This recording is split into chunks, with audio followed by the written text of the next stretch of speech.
This is Johnson's Pond, and it's right here in Rainham, and it's right in the middle of the Forge River. This is one of the key tributaries, and this has been a wonderful place to raise a family.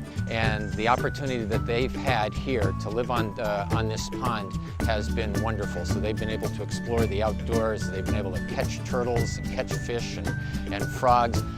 They've been able to be in canoe races and paddle around in kayaks and really understand how important this is.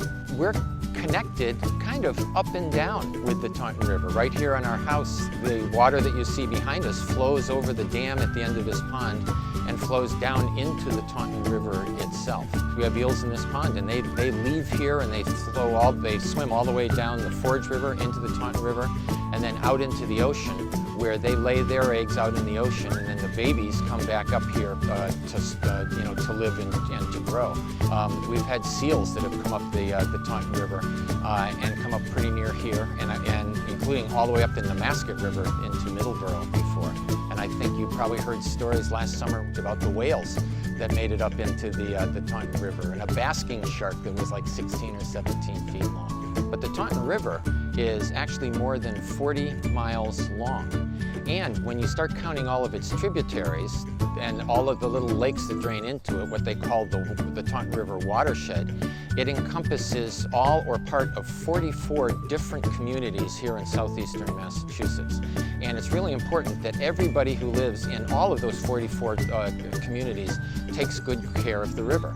If there's anybody upstream of us that pollutes it, then that's going to affect everything that happens downstream from us. So everybody upstream has got to be careful.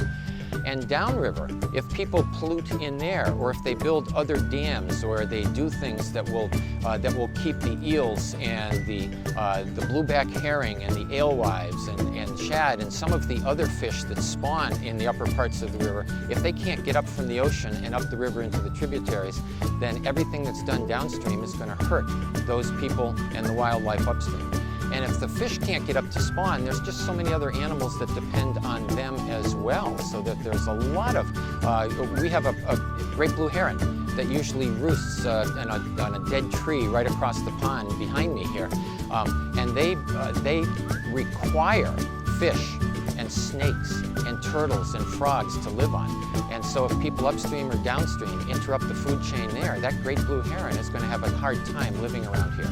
And mink will have a hard time, and muskrats will have a hard time, and all the dozens and dozens of other birds and fish and animals that depend on each other in that food chain just wouldn't be able to make it. So it's very important that you folks who live down in Fall River take care of your end of the river for my sake, and I'm going to take care of my end of the river upstream here for your sake as well.